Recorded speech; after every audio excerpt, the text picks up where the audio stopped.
todos, un caluroso saludo a toda nuestra comunidad Colegio Virtual Siglo XXI. Mi nombre es Lorena Yagüe, docente de la modalidad presencial, y les damos la bienvenida a este sexto episodio del podcast, en el cual estaremos hablando sobre las sustancias psicoactivas o las más comúnmente llamadas drogas. Un tema muy importante para la salud mental y física, pues de nosotros, de nuestros familiares, amigos. Un tema para el cuidado de la salud física y mental propia de nuestros amigos, familiares, conocidos, realmente pues para cualquier persona, porque pues en nuestro colegio promovemos el enfoque de control interior y el comportamiento como un factor necesario, como satisfactor de nuestras necesidades básicas, con responsabilidad y también pues teniendo en cuenta la triada que viene siendo yo, el otro y el doctor. Nos acompaña un invitado muy especial de Échele Cabeza cuando se dé la cabeza, como el Nicolás Fernández, voluntario de Échele Cabeza desde hace un año, psicólogo y máster en psicología. Nos acompañan dos estudiantes de la institución, Alila Abraham Martínez Espinosa, de 11A Virtual, e Iván Felipe Martínez Hurtado, de grado 11A de la modalidad presencial, y la tutora María de los Ángeles Roa Garzón, de la modalidad virtual. Para empezar, les cuento que Échele Cabeza es un proyecto que nació en el año 2010, a partir de la convocatoria que hizo el Ministerio de Salud, en el que buscaban instituciones, acciones que ayudaran a mitigar el riesgo y los daños que se generan a través del consumo de sustancias psicoactivas. Ellos empezaron dando información para las personas usuarias y posteriormente revelaron el servicio de análisis de sustancias en lugares muy específicos. Con esto lograron convertirse en los gestores, en los pioneros a nivel de Latinoamérica en ser de los primeros proyectos de esta índole. Además, para poder cumplir con el propósito del desconocimiento que hay sobre los temas de riesgos, efectos y daños que hay con el consumo de las sustancias psicoactivas, ellos cuentan con un equipo multidisciplinario, como nos acompañan los psicólogos, trabajadores sociales, clínicos, farmacéuticos, abogados, politólogos, un equipo administrativo que permite, con las experiencias que ellos han instaurado durante todos estos años, puedan realmente informar y desmitificar muchas de las ideas que hay alrededor del consumo de sustancias psicoactivas. Bueno, sin más preámbulos, les doy la palabra a Eli para que podamos continuar con nuestra conversación. Muchas gracias, profesora. Buenas tardes para todos, mi nombre es Ali Martínez, como ya me habían presentado, y tengo el gusto de estar aquí porque hoy pues íbamos a estar tratando el tema sobre la fundación de Échele Cabeza. Me pareció un tema muy interesante a tratar, por lo que me animé a participar. Y buenas tardes para ti también, Nicolás. Me alegra mucho que puedas participar con nosotros hoy. Bueno, empecemos con la parte más humana y cercana para poder empatizar más contigo. La primera pregunta que me gustaría hacerte es ¿por qué te gusta este tema de afrontar el consumo de sustancias psicoactivas desde la gestión y reducción de riesgos? Hola a todas y todos y cualquiera que se identifique de manera diversa. Yo soy Nicolás y por eso voy a responder la pregunta. Digamos que las sociedades históricamente siempre han señalado a aquellos que consumen y no los han señalado de una manera positiva. Siempre son enmarcados como personas marginales, excluidas, parias, enfermos, con patologías, reduciendo a la persona solamente al hecho de consumir y asumiendo además que todos los consumos son problemáticos. Y eso no necesariamente es cierto. El abordaje de reducción de riesgos y gestión del placer lo que implica es ver a la persona como lo que es, como una persona, como alguien que tiene la capacidad de decidir sobre su propio cuerpo. Eso, asimismo, implica un respeto de esa persona como ciudadano y como sujeto de derechos. Muy bien. Me gustaría también preguntarte, no sé si tenga algo que ver, el por qué te vinculaste a la Fundación Échele Cabeza. Me vinculé por muchas razones. Digamos que en un principio es un asunto personal, porque dado ese contexto de violencia, discriminación y exclusión del que venía hablando, yo también he sido parte de y he sido víctima de todas esas violencias. Digamos que yo he sido señalado por muchas cosas, he sido señalado por el hecho de no vestirme según corresponde a mi género, he sido señalado por ser sexualmente diverso, he sido señalado por no tener un cuerpo hegemónico Y eso es algo bastante doloroso. Entonces digamos que en general la historia de personas que han sufrido esos mismos tipos de violencia, pues me trastorna.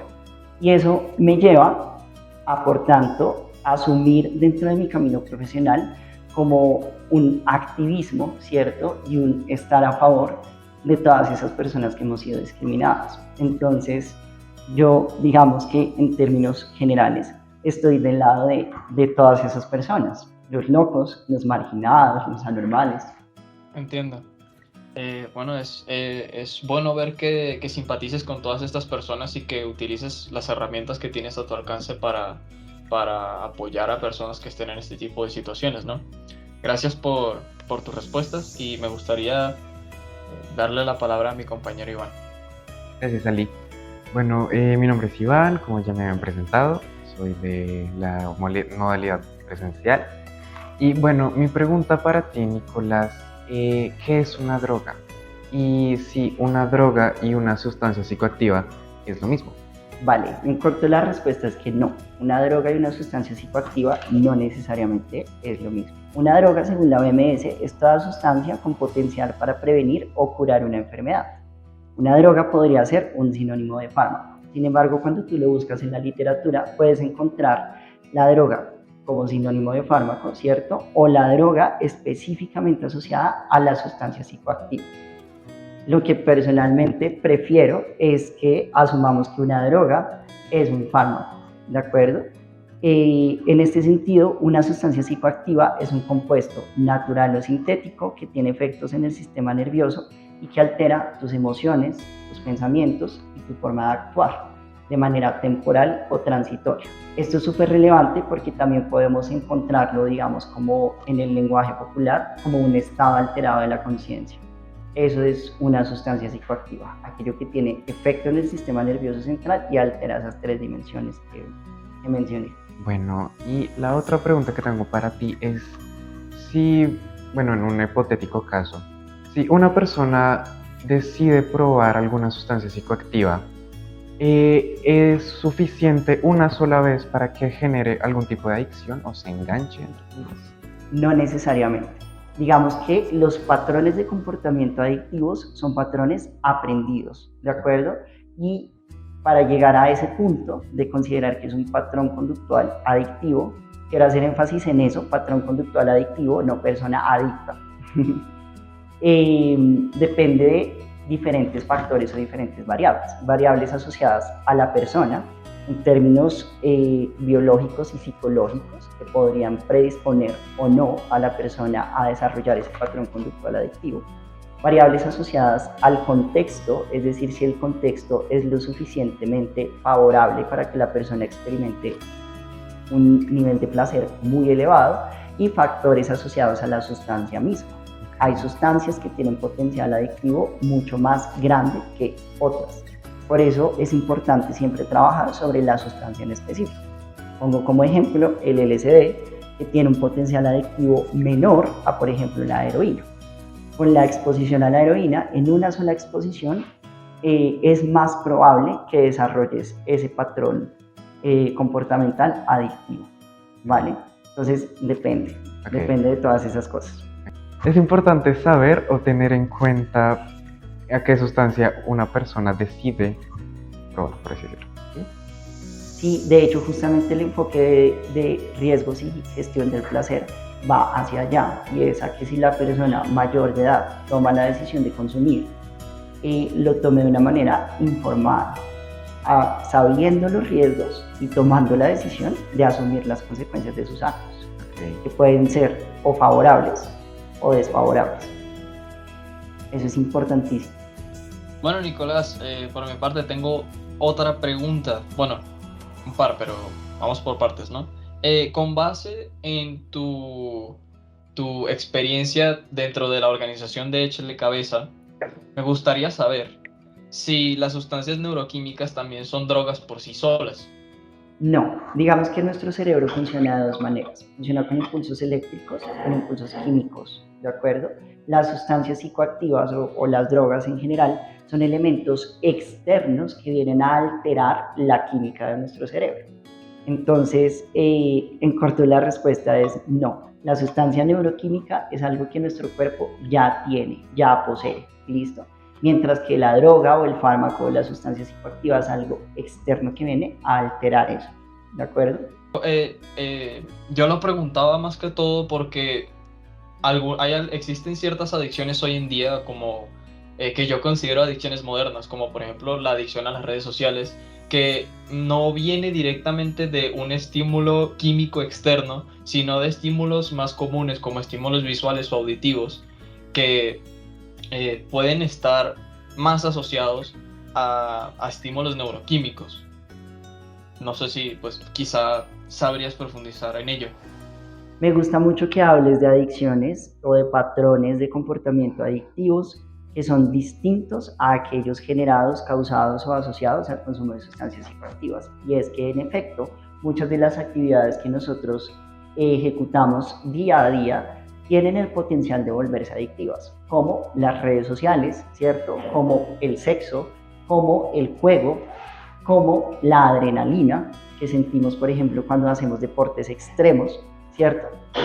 Todo eso puede llegar a convertirse en un patrón de comportamiento adictivo y depende, de nuevo, de muchas cosas. Depende de cómo la persona va aprendiendo con cada exposición a que esa cosa, ya sea una droga o una actividad, se vuelve como la única fuente de reforzamiento, o diciéndolo en otras palabras, la única fuente de placer.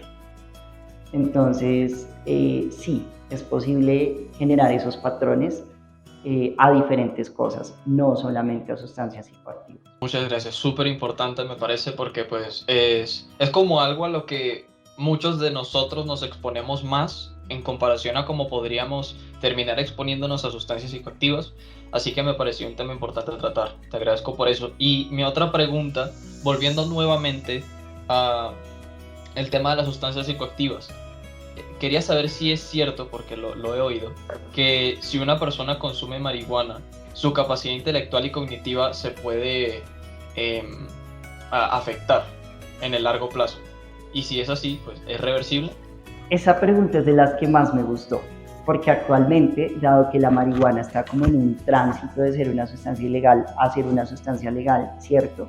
Y hay como muchos movimientos sociales que se han encargado de poner de manifiesto todos los beneficios medicinales, terapéuticos y demás de la marihuana, ¿cierto? Asimismo, también es importante señalar la evidencia, y es que de tajo no existe ninguna sustancia legal o ilegal que no implique riesgos, ninguna, ni siquiera la cafeína, que probablemente muchos de los que estamos acá nos tomamos ya un par de cafés antes de llegar acá, eso también implica un riesgo, ¿listo? El cigarrillo, el licor, muchas cosas. En esa medida, lo que demuestra la evidencia a partir de diversos estudios es que la marihuana a largo plazo tiene o genera cambios estructurales en el cerebro. Y eso, por supuesto, que implica una disminución de la capacidad intelectual y cognitiva. Entonces, esa es una variable para que cualquier persona mayor de edad que haya tomado la decisión de consumir marihuana, ¿cierto? Pues la asuma, o sea, que sea consciente de que eso está ahí y que a largo plazo eso es irreversible. Digamos que a corto y a mediano plazo podría llegar a ser reversible ese efecto negativo, pero a largo plazo, cuando ya hay daño en la estructura cerebral, ya no hay de dónde te nazca cerebro. Entonces, no sé si respondí tu pregunta. Sí, perfectamente. Me gustaría profundizar un poquitito más preguntando si el consumo de marihuana que una persona tuviera, fuera mínimo, por ejemplo, de una vez al mes, igualmente podría llegar a experimentar estos cambios. Y no necesariamente, y depende de nuevo de varios factores, por ejemplo, de la disposición biológica de la persona. Entonces, pero no, se da por hecho que a bajos niveles de consumo, digamos en términos de frecuencia y de intensidad, porque si tú consumes cada 2 meses, pero te consumes como 10 porros en una sola sesión, ahí estamos diciendo, es un nivel de consumo altísimo, ¿no? Así sea cada 2 meses, o sea, te dedicas 2 días a solo fumar. Entonces, depende. depende de cómo lo hagas, con quién lo hagas. Ah, bueno, y algo que, que tengo aquí y que no lo había mencionado, que me parece esencial, es que un factor determinante para acentuar los efectos negativos de la marihuana y en general de cualquier otra sustancia sobre el cerebro es la edad de inicio del consumo. Entre más joven se inicie el consumo de sustancias psicoactivas, el impacto negativo e irreversible de las sustancias es potencialmente mayor.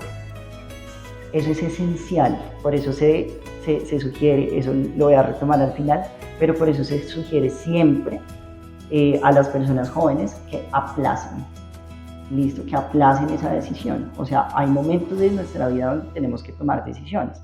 Lo hago, no lo hago, quiero, no quiero. Pero esa no es una decisión que necesariamente deba tomarse en un estado temprano de edad, es decir, en nuestra niñez, en nuestra adolescencia. Es una decisión que tomamos después, cuando somos adultos. Claro, y sin mencionar que, según he escuchado también, la marihuana puede ser un desencadenante de esquizofrenia y es un disruptor endocrino también, ¿no?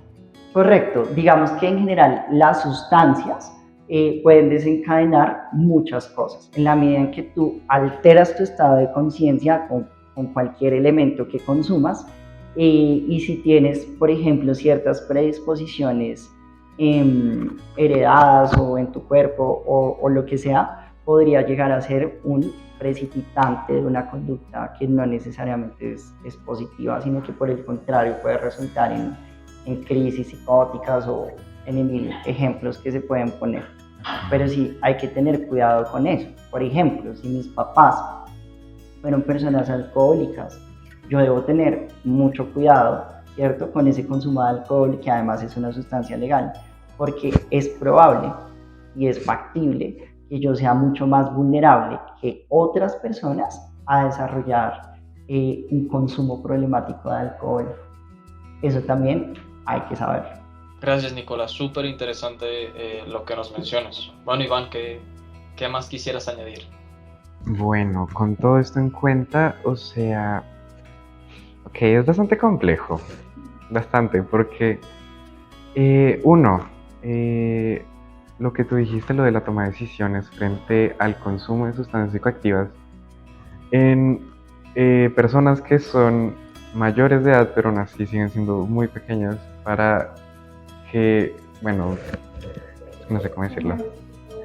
Eso sí. ¿Como muy inmaduras? Eso, muy bien. Ah, ok. Gracias.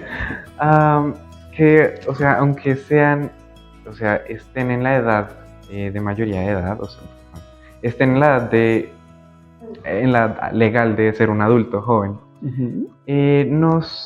o sea, no son lo suficientemente maduros, por así decirlo, para tomar ese tipo de decisiones de ingerir sustancias que son psicoactivas como la marihuana, perdón.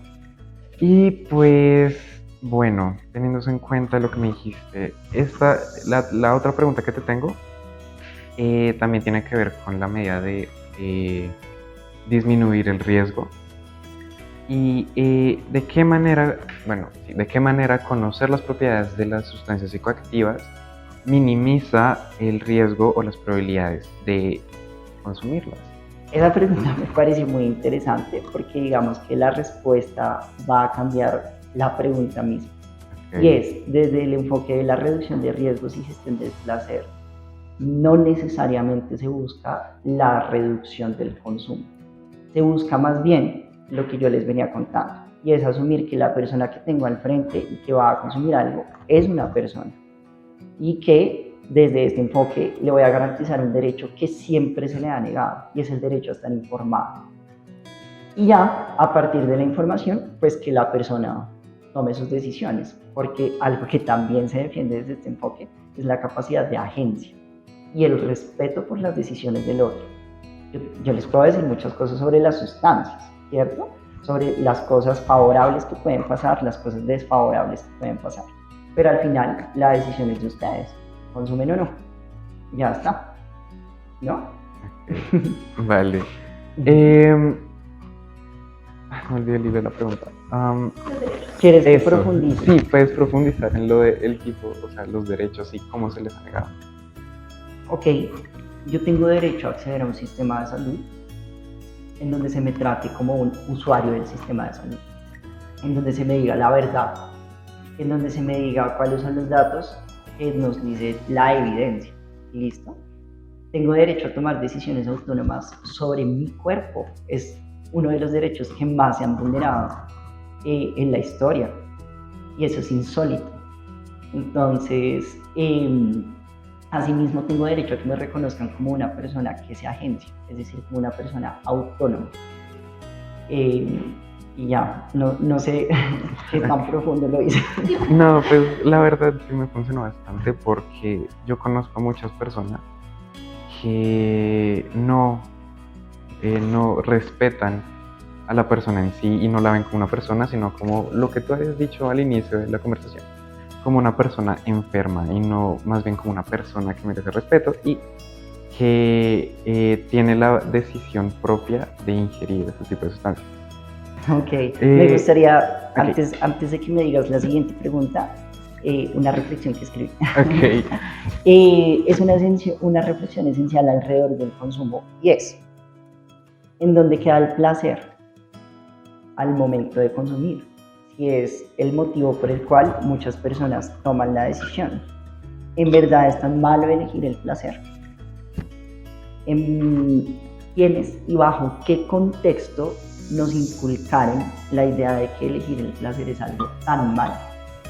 Cuando reflexionamos sobre eso, digamos que la perspectiva alrededor del consumo también cambia. Y si yo soy un profesional de la salud mental en este caso, me llega un consultante, como me han llegado muchos, que tienen un consumo de sustancias, ¿cierto? Que a veces es problemático y a veces no.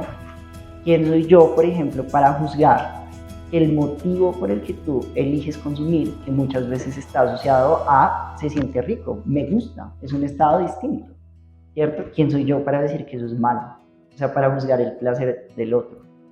Algo que me viene a la mente de esta reflexión que nos acabas de decir a mí y a mí, bueno, y nosotros, es el dicho de hagas lo que quieras con tal de que no afecte a los demás. O sea, el derecho de uno termina cuando empieza el del otro. Bueno, yo siento que algunas de estas cuestiones que tenía pensado preguntarte, las trataste así sea superficialmente cuando nos estabas hablando sobre tus razones personales sobre por qué estás participando en la organización y cómo ese trasfondo, ¿no? Pero igual me gustaría que profundizaras un poco más en ello. Lo primero es si todo consumo implica necesariamente un problema. Justamente en lo que he venido diciendo en algunos momentos de mi discurso es como una clasificación de problemático y no problemático. Y eso creo que ya cambia nuestro paradigma sobre las drogas de una manera absurda. Y es, no todo consumo de sustancias es problemático. Ya puse el ejemplo del café y todas y todos dijimos que habíamos consumido café antes de venir. Es decir, estamos a tope con la cafeína. ¿No? Total. La cafeína es una sustancia muy poderosa. A ver, las sustancias psicoactivas han estado presentes en todas las culturas, en todos los momentos históricos de la humanidad, desde consumos recreativos hasta aquellos asociados a rituales sagrados y espirituales. Es decir, las sustancias no son algo nuevo. Las sustancias hacen parte de lo que hemos construido como humanos. Eso es muy básico y esencial poderlo entender, porque cuando lo entendemos nos quitamos de por sí una cantidad de juicios, independientemente de que yo consuma o no consuma, no importa. Es un asunto cultural, ¿listo? Si bien en la actualidad existen sustancias que se consideran legales y otras que se consideran ilegales, al final todas son sustancias psicoactivas y el consumo de cada sustancia conlleva determinados riesgos, eso ya lo había mencionado. Y tengo el ejemplo de las sustancias legales, el licor, la cafeína, el cigarrillo y demás. Otro aspecto asociado al consumo de sustancias psicoactivas es que es posible encontrar en ellas un uso benéfico o medicinal. Esto, por supuesto, bajo la estricta supervisión de un profesional. ¿A qué hago referencia con esto? No sé, o probablemente ustedes ya han notado en noticias y demás, que se ha empezado a explorar el consumo de marihuana, ¿cierto? Pero de manera medicinal, para, por ejemplo, trabajar dolores crónicos o algunos rasgos de ansiedad, etc. Lo mismo ha pasado con las microdosis de psilocibina. Y de momento se está recolectando evidencia sobre su efecto. Y en eso estamos. Y es también que en la medida en que la ciencia como institución, la medicina como profesión y todas las demás ramas de la salud se liberen de ciertos tabúes alrededor de las sustancias, también se abre a sí mismo una enorme cantidad de posibilidades. En ningún momento busco yo, proponiéndoles lo que les estoy proponiendo, como endiosar a las sustancias. Es todo lo opuesto. Lo que desestigmatizar. Correcto, es desestigmatizar, y lo que busco también, como con mis notas, es como ser muy preciso con la información, porque es que es muy fácil, ¿cierto?, caer en la opinión personal, y eso es grave, porque la evidencia es la evidencia, y la evidencia nos dice los beneficios, y la evidencia nos dice los efectos negativos a corto, mediano y largo plazo, ya está, y eso pasa con todas las sustancias. Ahora bien, ya mencioné sobre consumos problemáticos y consumos no problemáticos, pero existe una clasificación más compleja, digamos, que se asocia justamente a la manera en que una persona se relaciona con las sustancias. Entonces, digamos que hay usos experimentales, ¿de acuerdo? Que es cuando la persona experimenta, como quiero probar a ver qué se siente, y eso se queda en esa única vez. ¿Y por qué dejó de consumir? Uno, porque no le gustó, es una posibilidad, y dos, porque ya simplemente cumplió su objetivo, o sea, ya probó, no quería pues nada más con esa sustancia. Nivel 2, que es casual y no problemático, también llamado recreativo, es decir, la persona consume una sustancia o varias de vez en cuando y por placer. Entonces, pues, ¿por qué no? Dice la persona, ¿no? Estoy con mis amigos, estamos aquí chévere, no sé qué, y entonces en ese momento me tomo un par de cervezas, que pueden ser 8, pueden ser como demasiadas o no, pueden ser pocas, pero la persona lo hace, ¿cierto?, de manera recreativa. Existe otro nivel que es un uso habitual, y es cuando la sustancia psicoactiva hace parte del estilo de vida de la persona. Sin embargo, no genera problemas en su funcionalidad, como la cafeína, ¿cierto? Y somos, me incluyo, las personas que cada día consumimos cafeína. Y ya hace parte, ¿cierto?, del estilo de vida que asumimos, pero no necesariamente eso implica un problema. El uso problemático, justamente, que ya lo había mencionado, es aquel que tiene consecuencias negativas para el sujeto y para su entorno. Y esto es muy importante, porque eso se puede medir de manera objetiva, y es qué actividades hacía la persona antes de relacionarse con la sustancia y que ahora ha dejado de hacer, porque la sustancia ha venido a acaparar, ¿cierto?, como todo lo que la persona hace cada día o su rutina. Eso es problemático. Si las relaciones interpersonales que la persona establecía en el pasado con determinadas personas, ¿cierto?, han cambiado, y han cambiado de manera negativa.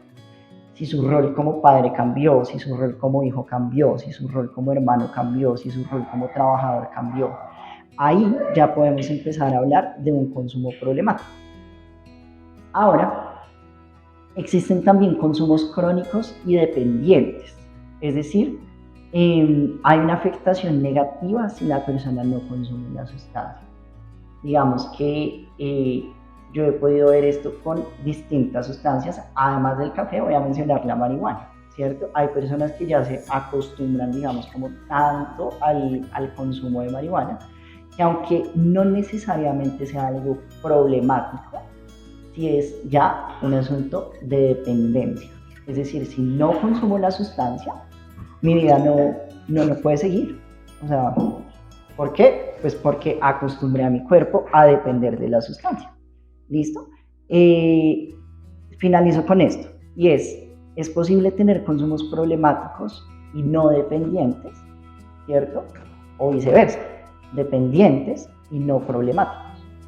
Entonces, el asunto de la adicción, ¿cierto? Como un fenómeno, me gustaría recalcar que sí, les sugiero, como a las personas que me están escuchando acá y a los que nos vayan a escuchar cuando se lance el podcast, intentar cambiar los términos un poco. Distinto es cuando yo veo a alguien y digo es un adicto, cuando yo veo a alguien y digo me parece que ese consumo puede ser problemático, ¿no? Se quita una cantidad de prejuicios y nos enfocamos en lo que importa, que es la persona y su bienestar. ¿Listo? Y ya, perdón, me alargué. No, todo perfecto. Ok. No, está muy bien.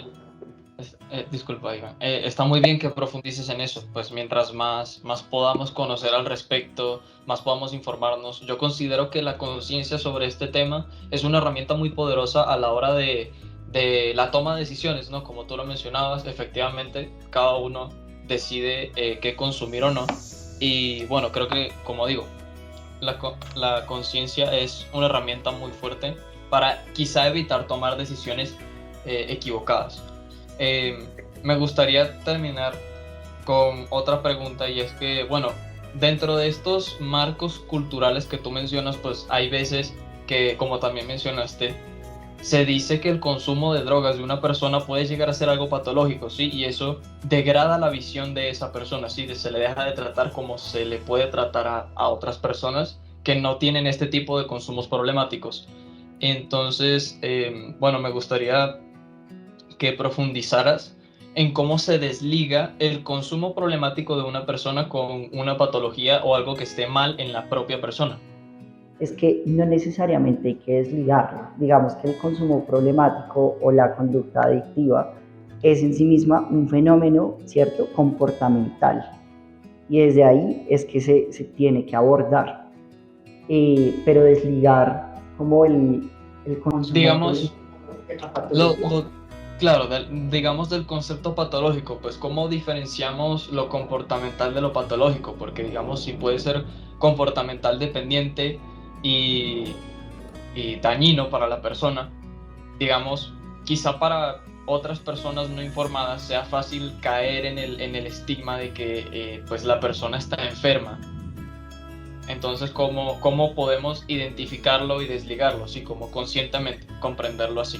Ya, o sea, como educar a las personas, ¿cierto? De manera tal que reduzcan el estigma alrededor del consumo. ¿Es eso lo que me estás preguntando? Para quitarle esa connotación negativa, ¿cierto?, al consumo problemático. Pues podría resumirlo como no verlo como una enfermedad. Creo que me complica un poco y lo siento, pero lo que quiero decir es como no verlo como una enfermedad, sino como bueno, que no verlo como una enfermedad de modo que no se ve afectada la visión de la persona que consume. Digamos que se podría hablar de enfermedad, ¿cierto?, en la medida en que es un patrón conductual que altera variables individuales y psicosociales. Sin embargo, mi sugerencia de quitar o de no mencionar, digamos, como la enfermedad, ¿cierto?, es porque se suele asociar cosas negativas adicionales a lo que la enfermedad en sí misma es, a ese patrón comportamental, y es innecesario. Voy a poner un ejemplo que es como de otro mundo, pero creo que funciona. Por ejemplo, yo soy psicólogo y yo hago psicoterapia, y a mis consultantes prefiero llamarlos consultantes más que pacientes. ¿Son pacientes? Sí, son pacientes. Pero ¿por qué elijo llamarlos consultantes? Porque es alguien que hace una consulta en salud mental. Pero cuando yo te digo paciente, ya te estoy atribuyendo, ¿cierto?, por una carga cultural y lingüística asociada a esa palabra, a que estás mal, que estás enfermo, como que estás en un hospital, ¿cierto? O sea, como una cantidad de cosas que si bien tú sí eres un paciente, pues prefiero usar otro término que no tenga esa connotación y simplemente eres alguien que consulta sobre algo. Bueno, sigo yo. Bueno, Nicolás, algo de lo que quería que me comentaras es cuando tocaste el tema de, o sea, las personas, de las personas que tienen dependencia a las Ujú. sustancias psicoactivas, por ejemplo, o sea, en el tema de la marihuana. ¿Qué pasaría si no consumen? O sea, si son dependientes. Bueno, no puede ser incluso, o sea, la marihuana o otras sustancias. Ujú. O sea, ¿qué sería? O bueno, o sea, ¿cómo se comportarían, por así decirlo? Depende, o sea, depende. Los efectos pueden ser muchos, pero por ejemplo, hay uno muy famoso que es el síndrome de abstinencia. Y eso es el que te quería hablar precisamente. Exacto. Y se manifiesta de muchas formas. La persona puede desfallecer o decaer, puede empezar a sudar, se puede empezar a agitar, en fin, muchas cosas. Pero no necesariamente esa es como la única forma. Ay, probablemente va a resultar en el hospital. Ok. Pero no necesariamente, ¿cierto? Tiene que hacer como todo ese cuadro clínico para decir que es dependiente. Puede ser una persona, de nuevo con el ejemplo de la marihuana, que está tan acostumbrada a fumar todos los días, varias veces al día, ¿cierto? Que simplemente el día en que no lo hace, no necesariamente va a resultar en el hospital, pero su estado de ánimo se ve decaído, ¿cierto? Se ve enlentecida su capacidad para trabajar, se ve enlentecida una cantidad de conductas, ¿cierto? Que usualmente no se ven enlentecidas en esa persona. Entonces puede ocurrir de diversas maneras ese efecto de no consumir en personas que son dependientes. Ok, gracias. Vale. Bueno, ahora sí, la pregunta que te tengo. Bueno, ¿por qué algunas sustancias psicoactivas generan adicción y otras no? Bueno, Vale. o sea, lo que ya me habías dicho, o sea, toda sustancia tiene su riesgo, Correcto. pero ¿puedes desglosar un poquito o puedes cambiar incluso la pregunta? Porque algunas sustancias generan adicción y otras no. Pues creo que lo puedo como repetir de manera resumida. Y es, cada sustancia tiene un potencial adictivo que es distinto y hay que informarse sobre ese potencial adictivo. Pero asimismo depende de variables individuales, biológicas y psicológicas, ¿cierto? Del contexto, de si es favorable o no para experimentar ese placer que se está buscando, y de la sustancia misma. Es como resumen. Ok. Pero a todo te puedes volver adicto.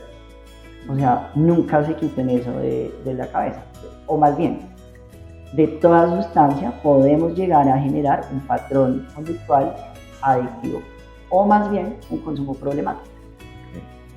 Y poníamos el ejemplo que también poníamos con Ali, y es no solamente a las sustancias, a cosas, como volverte adicta o adicto a las relaciones. Esa adicción es súper densa. ¿Sí? O sea, en fin, una cantidad de adicciones que son, pues, que son muy complejas. Entonces, a todos nos podemos, o podemos volvernos consumidores problemáticos. ¿Listo? Y, por ejemplo, acá, bueno, integrando un poquito en esto, es probable que estas adicciones, cuando se generan, sea una carencia, una ausencia de serotonina o dopamina, sí, dopamina, perdón. Me cuesta un poco responder esa pregunta, porque no necesariamente.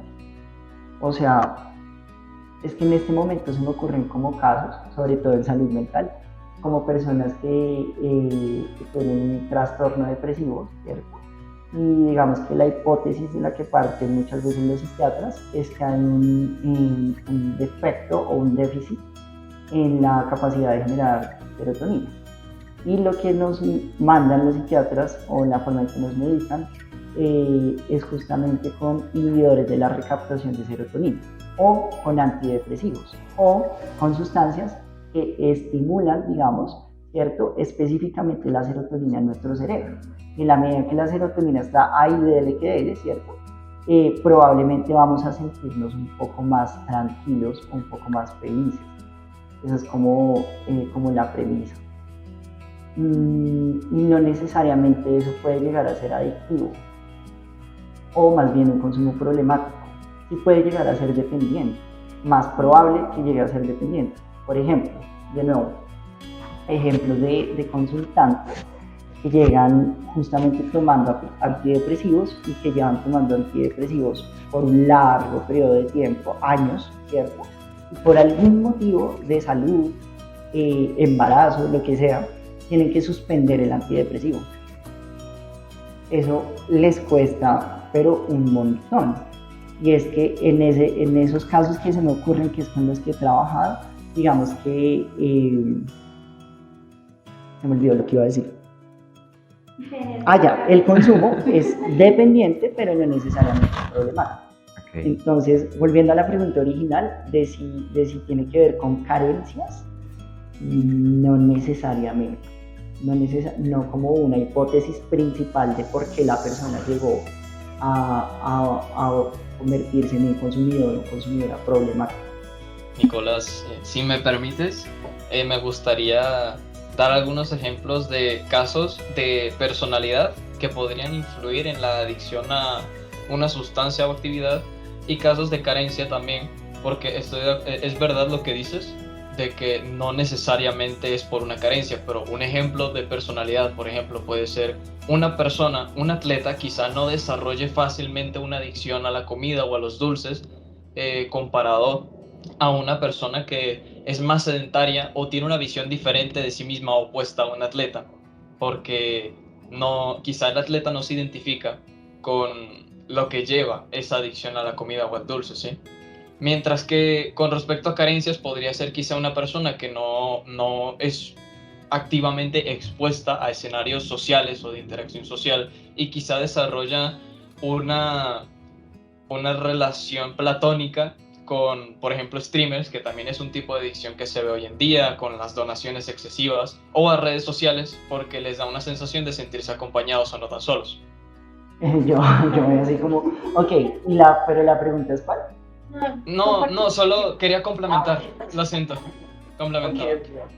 Sí, pero me alegra una cosa que mencionas, eso fue lo que me quedó sonando en la cabeza, y es sobre personalidades, ¿cierto? Personalidades, y qué tan probable es que ciertos tipos de personalidad resulten asumiendo un patrón de consumo problemático. También quiero señalar que en la medida en que hablabas de personalidades, hablabas más bien como de estilos de vida. Y me gusta más verlo desde ahí, porque la personalidad, que es algo que aparentemente todo el mundo sabe qué es, pero realmente nadie sabe qué es, no es como una cosa como que yo les abro a ustedes el cerebro y les digo, aquí está la personalidad. No, es más bien como un patrón de comportamiento que se ha aprendido con el tiempo, que depende de mil cosas, depende de tu estilo de crianza, depende del temperamento que tenías o expresaste cuando naciste, depende de los lugares en donde has vivido, cosas tan básicas como si es un lugar cálido, un lugar frío, o sea, en fin, de todo ese tipo de cosas depende la forma en que te vas a comportar. Y sí, o sea, tu estilo de vida o tu personalidad, muy entre comillas, podría llegar a ser un factor de riesgo, ¿cierto?, para desarrollar ciertos tipos de consumos problemáticos. Entonces, quiero como señalar que eso sí es verdad. De esos factores que nos colocan en riesgo, hay unos como más fuertes que otros, o sea, hay una tendencia para que uno sea vulnerable o no vulnerable a la hora de decidir ser un consumidor y que termine siendo funcional o que termine siendo problemático. O sea, por ejemplo, viendo de una carencia, como decía Lores, de una familia disfuncional y que el padre era alcohólico y de pronto la mamá pues era consumidora de cigarrillos. ¿Eso me va a hacer más vulnerable? Sí, por muchas razones. Por muchas razones. Se me ocurre, o sea, de la información que poseo, específicamente de estudios que relacionan el consumo de alcohol de los padres con una mayor vulnerabilidad de los hijos a desarrollar ese consumo. No tengo presente si hay estudios sobre cigarrillo, pero debe haber. Y por tanto, no estoy seguro qué dicen, pero hay que buscarlos. Sin embargo, no solamente es como por esa predisposición biológica genética que genera, ¿cierto?, sino también es por un asunto de exposición, ¿cierto? Y es en el contexto de las sustancias. Si yo jamás he estado expuesto a una sustancia, a un amigo que me la ofrezca, a un papá que la consume delante mío, o sea, ¿de dónde me va a salir la idea y la oportunidad, ¿cierto?, de consumir? Entonces, tiene que ver no solamente con esos asuntos hereditarios, sino también con la exposición. y es qué tan expuestos estamos para. Ejemplos muy bonitos, o sea, bonitos como ejemplos, pero graves como realidad. Sí, es como muchas y muchos de nosotros tenemos recuerdos de estar en una silla rimas a las 3 de la mañana mientras nuestros papás estaban en una farra, así, ¿no? Y eso, claro, por eso digo, o sea, es bonito el ejemplo, pero es gravísimo. Y es el chiquitino, la chiquitina, tal vez no debería estar en ese contexto, donde las personas están en un estado alterado de la conciencia, donde se está consumiendo una cantidad de sustancias psicoactivas que el mismo niño no entiende qué es y por qué la gente se está comportando de esa manera, y donde además nos están quitando la posibilidad de mimir. O sea, eso es muy violento, ¿sí? Entonces, ya, solo quería poner ese ejemplo. Es una situación violenta para, por ejemplo, el mismo para, por ejemplo, más ejemplos. O sea, sí es una situación bastante violenta para niños que han vivido eso o personas que han vivido eso. Porque no es la edad, es que ni siquiera deberían estar ahí, deberían estar en su casa durmiendo. Sí. Mínimo. Es bastante problemático eso, porque creo que es lo que pasa en el 90% de Latinoamérica. Entonces, sí, y está súper normalizado. Normalizado, o sea, total. Pero brutalmente normalizado. Y pues no. O sea, es que esa situación de riesgo hacia un niño no debería estar normalizada, ni siquiera debería estar planteada. Ahí me surge la inquietud. En Échale Cabeza, si por ejemplo alguien está empezando a informarse de los efectos, los daños que puede llegar a tener el consumo de sustancias, ¿se revisa hasta ese entorno? ¿Qué tan probable es que termine siendo un consumidor funcional, un consumidor problemático? Depende, yo siento que la organización ha tenido como una evolución que en general ha sido positiva, y es que dado que es una institución o una organización que es pionera en muchas cosas, es como un hito en América Latina, en la región, es un boom. En Colombia pasan cosas que no pasan en el resto del mundo, y eso es súper emocionante. Y de eso además los invito a que nos agarremos, a que si hay cosas que solo pasan acá, pues hagamos parte de eso porque está pasando, ¿listo? Pero a esa evolución a la que hago referencia es que, por ejemplo, actualmente, en los últimos meses, años, se ha intentado en esa retroalimentación, ese compartir de información, también dar un enfoque de género, ¿cierto? Y hablar específicamente a las mujeres de cuáles son los riesgos asociados, no solamente por el hecho de ser mujeres en un cuerpo biológico de mujer, sino también por estar inmersas en un contexto que de base es machista y violento con ustedes. Y eso cambia muchas cosas, ¿cierto? Porque no es lo mismo que yo como hombre, ¿cierto?, vaya a una fiesta a consumir sustancias solo, a que lo haga una mujer, ¿cierto? Y no tendría que ser así, pero el riesgo aumenta, ¿vale? Entonces, ese es un enfoque, por ejemplo, que se ha venido implementando y que ya en la retroalimentación, en el compartir de información, estamos como haciendo cada vez más presente. Si la persona desea compartir, porque es que también es difícil, o sea, es difícil que yo llegue a Échale, ¿cierto?, y que diga quiero consumir esto, pero que esa persona que está del otro lado me diga ¿tienes algún trastorno mental? Y además que yo sea sincero o sincera y le diga sí, ¿cierto? Sí. Que lo ideal es que sí, o sea, lo ideal es que si yo le pregunto eso a alguien, por algo se lo estoy preguntando, y es que, claro, o sea, si tú tienes un trastorno depresivo mayor y me dices que vas a consumir cocaína, o sea, es como, no sé, tal vez deberíamos considerar, ¿cierto?, que hay unos riesgos que se suman a los riesgos que de por sí ya existen en el consumo de esa sustancia. Y en fin, otra cantidad de cosas. Tengo padres, abuelos, hermanos que tienen esquizofrenia. Y de nuevo, quiero fumar marihuana, que es lo que todo el mundo quiere hacer, ¿cierto? Ahí es donde aparece lo que decía Lee, y es cierto que con una sola exposición se pueden desarrollar crisis psicóticas. Sí, O sea, sí. Y es porque hay una historia que te hace más o menos vulnerable, ¿cierto? Entonces, ahí, digamos que en la organización como tal, hemos y seguimos como en el proceso de aprendizaje y de construcción, de brindar como una información esencial mínima, pero irle agregando ciertas cosas, como ese asunto del enfoque de género o de la salud mental. Y bueno, chicos, entonces yo creo que ya para ir finalizando, vayamos con la misma pregunta que tenemos.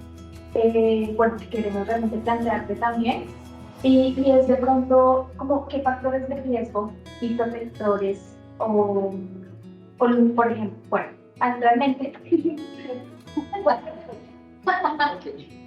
sí, realmente como qué recomendaciones te podría como llevar a cabo precisamente como para, por ejemplo, alguien que quiere, no sé, informarse en el caso, o que quizás, no sé, sí probó, pero entonces ya no sabe cómo salir, entonces de pronto no sé, como qué lugares donde puede acudir, como líneas de quizás, no sé, de emergencia. Lo que pasa es que, o sea, previo a eso de llegar como a las líneas de atención, de ayuda y demás, había preparado como unas recomendaciones para las familias y para los jóvenes del colegio, como específico, pero a todo el que nos escuche. Recomendaciones a las familias a que se informen y se eduquen alrededor de esta realidad que siempre ha estado allí, pero de la que nadie se atreve a hablar. A los papás específicamente, es válido no saber, pero súper válido. De hecho, en general un papá no sabe, o sea, a quién o qué persona nació con un manual debajo del brazo que cómo ser papá, ¿no? Y los papás todo el tiempo se equivocan y eso está bien, porque en la vida todos nos equivocamos. Sin embargo, ¿cierto? Aunque está bien desconocer, lo que no está bien es callar o evadir una realidad que nos estalla en la cara. Y es que el consumo está ahí, o sea, está aquí en la esquina. O sea, nosotros salimos a la calle y o sea, por todo lado hay sustancias psicoactivas. ¿En qué momento a una familia se le ocurrió que la manera correcta de abordar el fenómeno es fijamos que no ocurre, no hablemos de eso, ese tema no se toca aquí, ¿cierto? Eso es muy grave. Que no haya más tabúes en nuestra familia. El silencio también lastima. El silencio también puede llegar a ser una forma de violencia y una mala práctica de crianza. Entonces, digamos, como que voy a utilizar una palabra elaborada, como que exhorto, exhorto a los padres a que aprendan. Finalmente, por algo son papás, y es que de base en algún momento tomaron la decisión de serlo. Entonces tienen que aprender, ya está, tienen que informarse, porque ese tema le corresponde a los papás abordarlo con los hijos. ¿Listo? A los jóvenes, que mi sugerencia es que aplacen el consumo. Ya lo había mencionado previamente. Y es que la mayoría de edad podría llegar a ser un criterio de obligatorio cumplimiento para tomar la decisión de consumir sustancias psicoactivas. Esto no solamente se fundamenta en un aspecto legal de tener o no tener cédula, se fundamenta en algo mucho más trascendental y que nos dice la evidencia, y es en los daños irreparables que puede llegar a tener el consumo de sustancias en un cerebro que no se ha desarrollado por completo.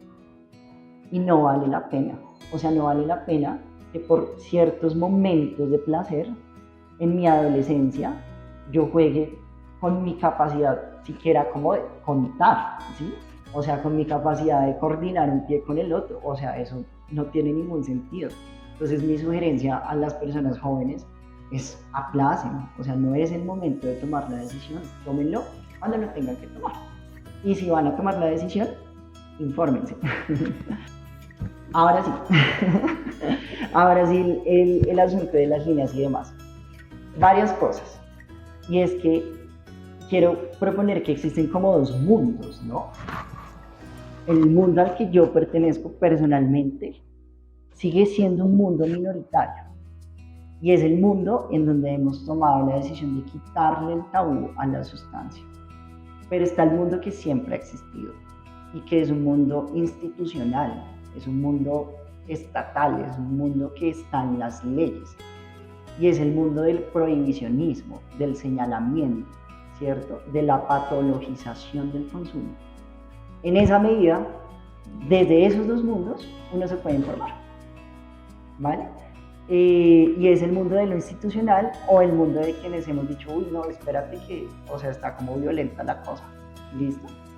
En Échale Cabeza se puede dar asesoría a padres que estén interesados en saber sobre sustancias psicoactivas para mejorar sus prácticas de crianza y poder abordar el tema con sus hijos.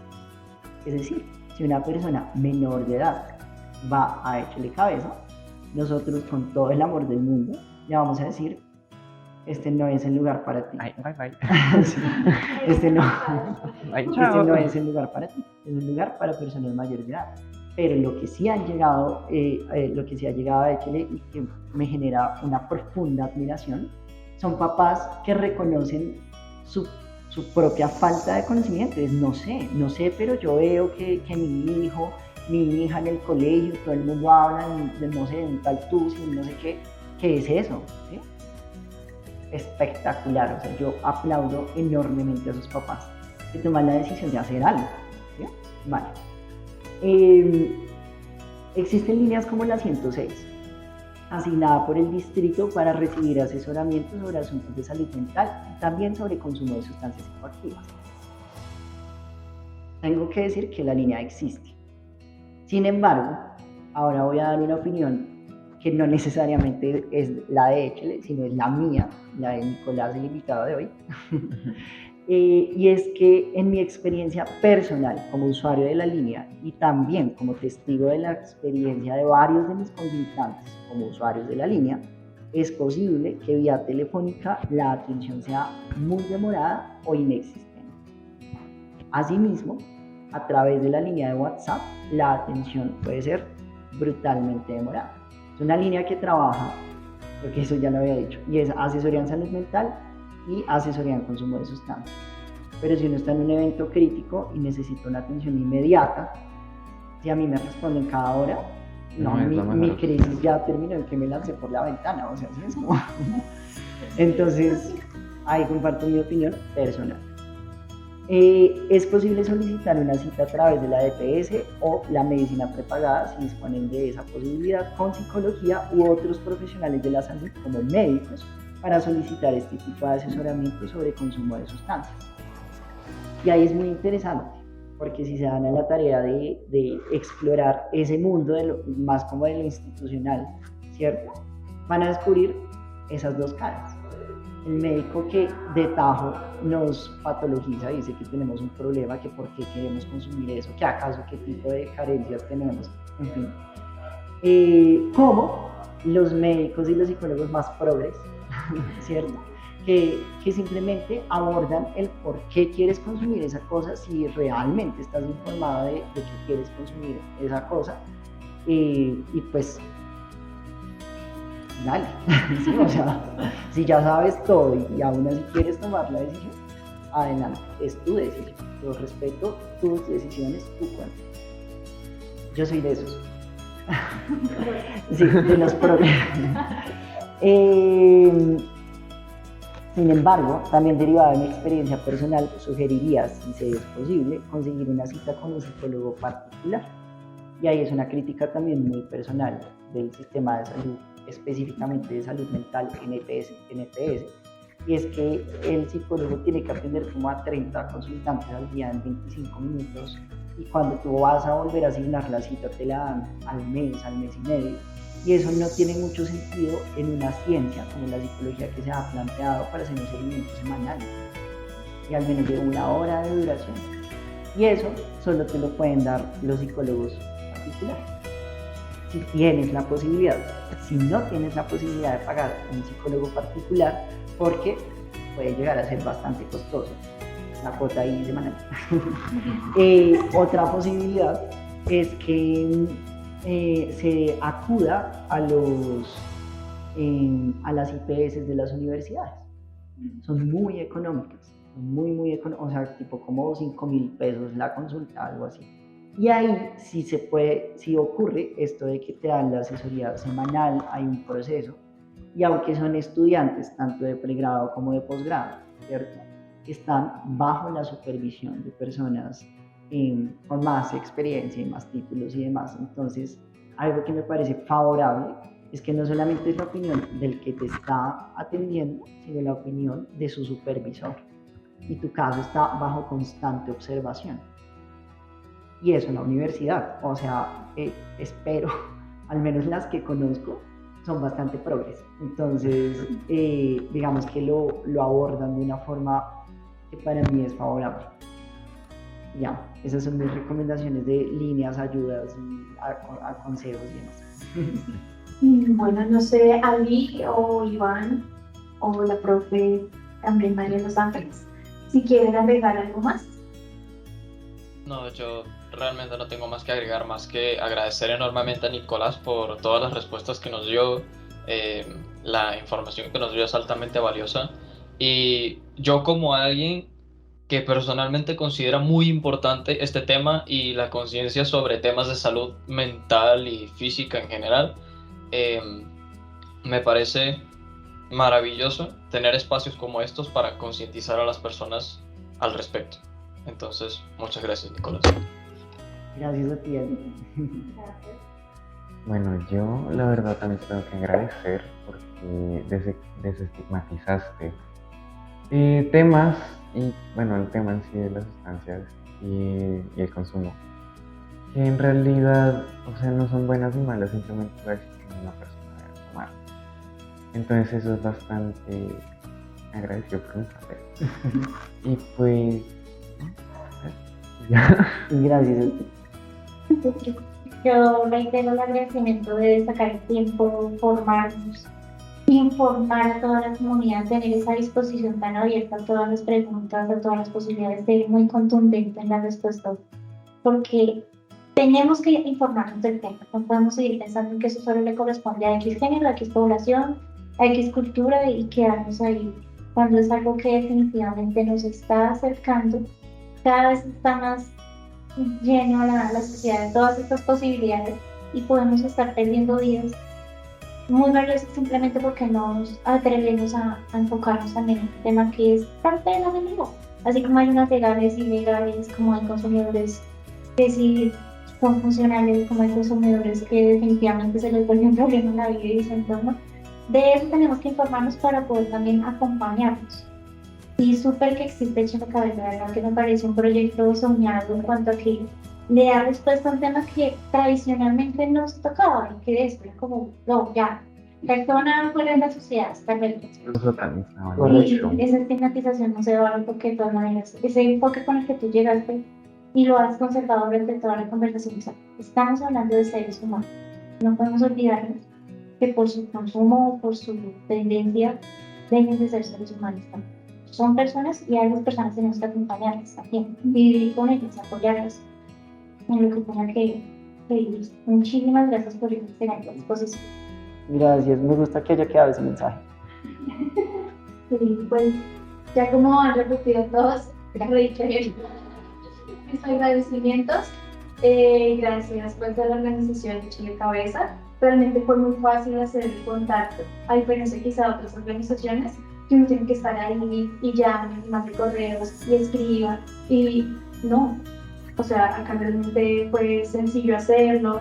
También la comunicación, como la receptividad con las personas con las que hablé, realmente fue como muy ameno, con toda la disposición. Entonces, por ejemplo, nosotros preparamos las preguntas, pero tú también preparaste las respuestas, las revisaste, o sea, también te tomaste ese tiempo, no solo si yo voy y lo que me pregunten y yo respondo, quizás como a veces quizás suele pasar, no, o sea, realmente, o sea, te gusta, le pusiste también como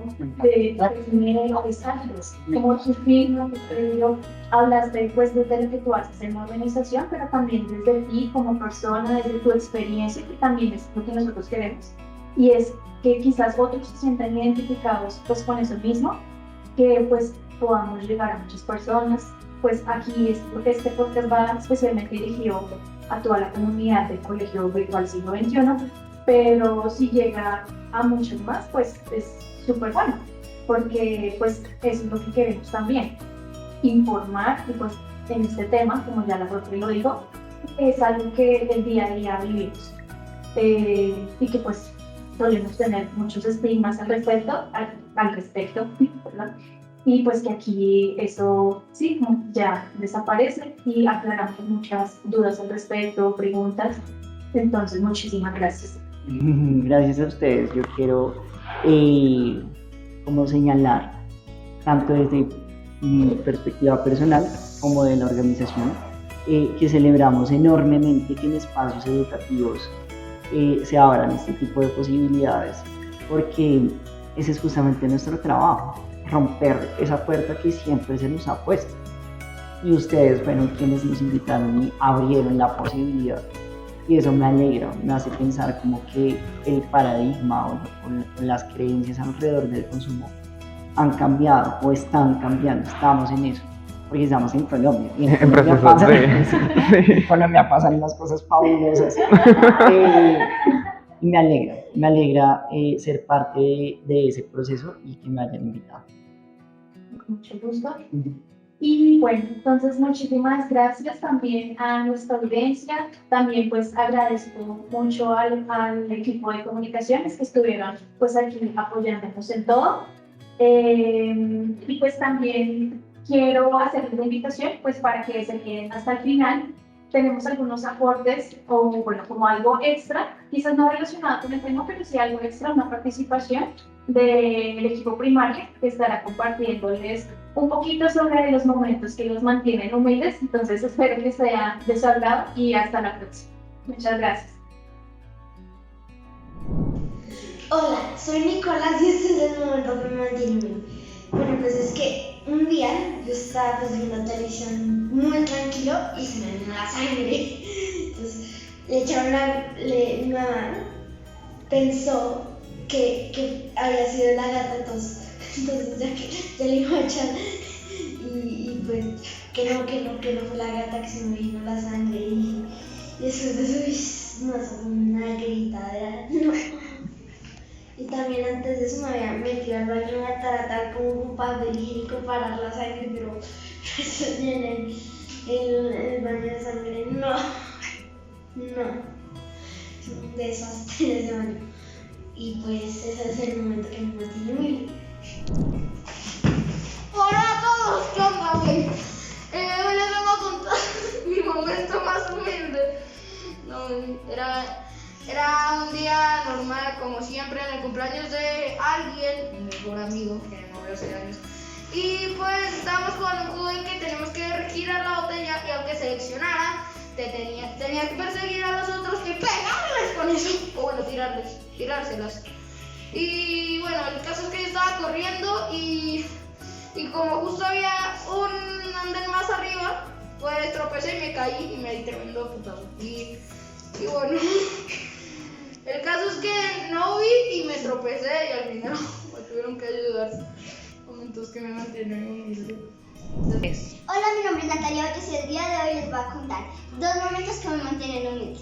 El primero fue un día que yo estaba haciendo mercado con mi mamá y pues yo había llegado, mi mamá había llevado un carrito del mercado y entonces pues mi mamá tenía la chaqueta beige y entonces pues mi mamá fue a hacer la fila y yo no me di cuenta y yo estaba buscándola y pues yo estaba mirando el piso un momento porque había un reguero grande de papas. Entonces yo vi el carrito y vi que había un señor que tenía el mismo color de chaqueta de mi mamá y ese carrito tenía una cinta y yo le pregunté a ese señor, ¿de dónde salió esa cinta, mamá? Y cuando miré a ese señor era un señor que nada que ver con mi mamá y pasé una gran vergüenza. El segundo momento que me mantuve humilde fue un día que yo estaba en el parque, en el arenero. Yo estaba con mi hermano y pues nosotros acostumbramos a llevar una botellita de agua de la llave para echarle agua a la arena y pues mojarle y lograr hacer los castillos bien. Y pues resulta que mi hermano estaba al lado mío y pues él se había ido y yo no me di cuenta y yo le fui a hacer una broma, agarré la botella le fue a echar agua y pues resulta que hay otro señor detrás. Y terminó echándole agua al señor detrás y no a mi hermano. Hola, mi nombre es Gabriela Saavedra. Hoy les voy a contar 2 momentos que me mantienen humilde. El primero es un día yo estaba saliendo de la casa. Vamos a hacer que mi mamá es. Entonces, no sé, pero yo estaba concentrada mirando acá. Entonces, yo pensé que era mi mamá, la agarré y me di cuenta y estoy cogida de la mano de una señora random. Sigamos con la parte 2 del momento 2 que me mantiene humilde. Próximamente. Bueno, acá está otro de los acá está el video que me mantiene humilde. Puse otra casa porque sí. Pues porque sí, porque punto.